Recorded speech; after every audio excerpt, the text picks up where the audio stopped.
Olá, amados, graça e paz, compartilhar com os amados uma palavra.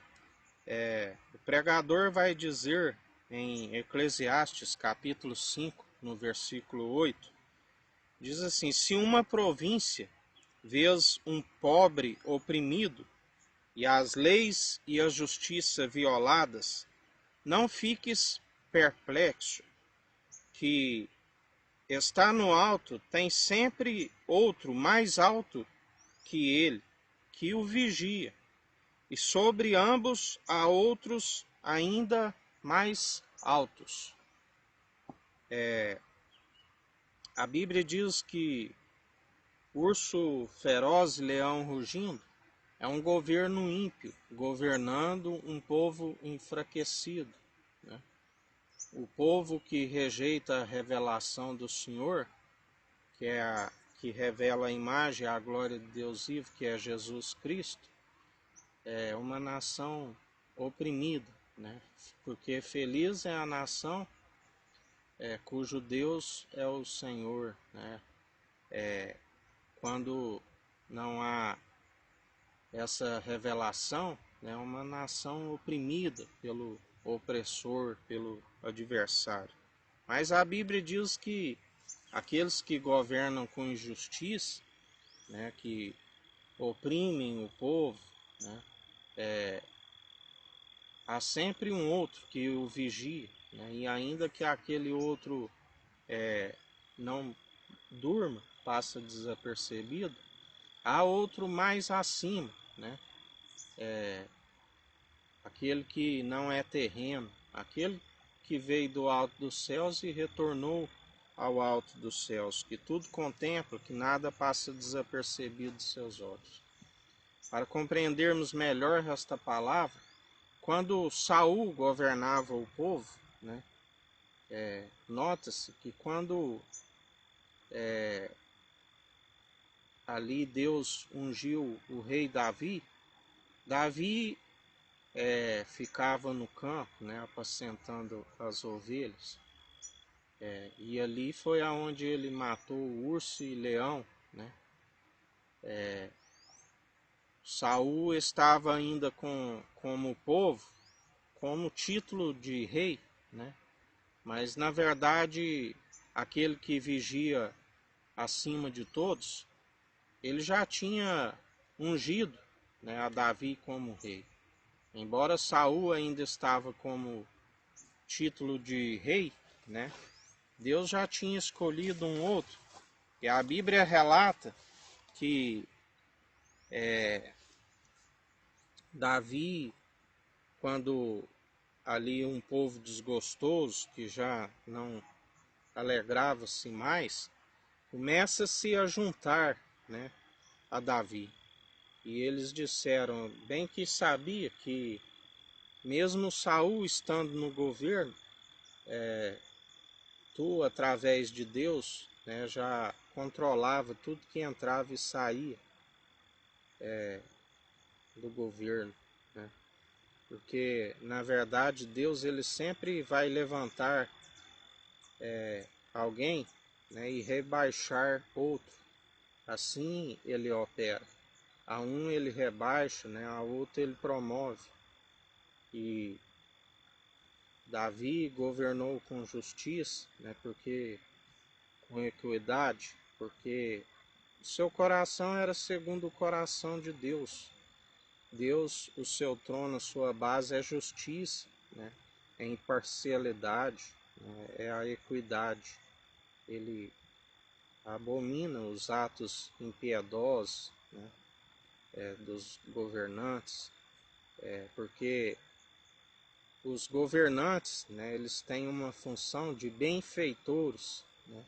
Eles têm que fazer benfeitorias em prol ao povo, né? E quando isto não acontece, quando eles se corrompem, né, eles são considerados diante de Deus como malfeitores, né? E a Bíblia diz que em Provérbios 22, versículo 12, que quem enriquece à custa de oprimir o pobre, assim como quem adula com presentes os ricos, certamente passará necessidade, né? Porque Cristo Jesus, assim como o Deus Todo-Poderoso, né, Cristo está com o governo sobre os seus ombros, ele não permite se zombar, né? Tudo aquilo que plantares certamente colherás.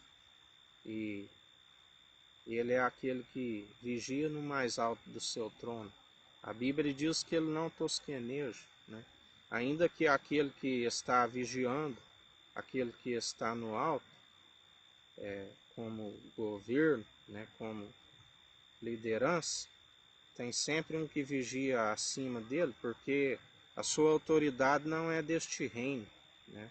Sua autoridade é do reino dos céus, e este tem o poder, né, sobre todos os reinos da terra.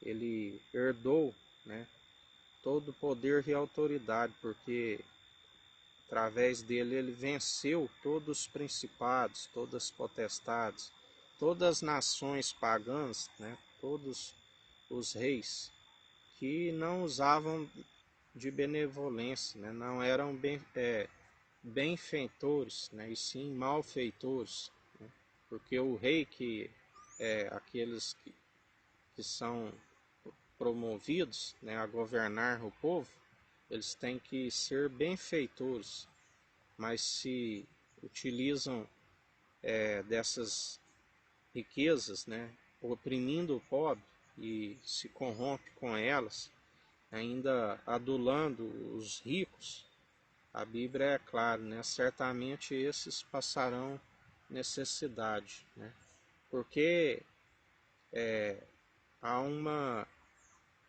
inversão de papéis, né, porque a Bíblia é clara, aquele que se exalta, né, aquele que se corrompe, ele será humilhado. E aqueles que se humilham a si mesmos, eles serão exaltados, né? Assim foi no governo de Saul, a transição para o governo de Davi, né? Assim aconteceu com Amã em relação a Mardoqueu, né? Assim, em toda a Bíblia, né, nós vemos, né, homens que usaram da fé e da sua humildade, não para interesse próprio, né, mas sim para governar o povo com justiça, com equidade, assim nos tempos dos juízes, né. A Bíblia diz que Sansão, embora ele entregou ao inimigo a sua, como narizeu, né, ali onde estava o seu voto, né, embora ele quebrou o seu voto para o Senhor, a Bíblia diz que naquele momento ali Deus ainda lhe concedeu uma força, porque seu cabelo cresceu novamente. A Bíblia diz que ali houve mais morte dos inimigos do que em todas as batalhas que ele empreendeu, né, a prol do povo, para buscando a justiça, né, para o povo, a equidade, a imparcialidade. Mas nós sabemos no tempo atual, né, que nós estamos com poder e autoridade através do Espírito Santo, não para ireis, mas não pequeis, né, porque a ira humana não produz a justiça divina, e aquele que é sábio, ele utiliza das orações, né, Jesus nos ensina, se tiveres alguma petição que estiver difícil para resolver entre vós, tudo que pedires em meu nome, o Pai assim o fará. E nós utilizamos dessas armas espirituais, né? Da justiça, da espada, que é a palavra, que é viva e eficaz tanto no ataque, na defesa, né? Porque dele é a ira e a vingança, né? Que o Eterno nos abençoe e nos guarde, brilhe o Eterno sua face sobre nós, erga o Eterno sua face sobre nós e nos dirija. Aqui é o irmão Fábio Gomes, Deus te abençoe.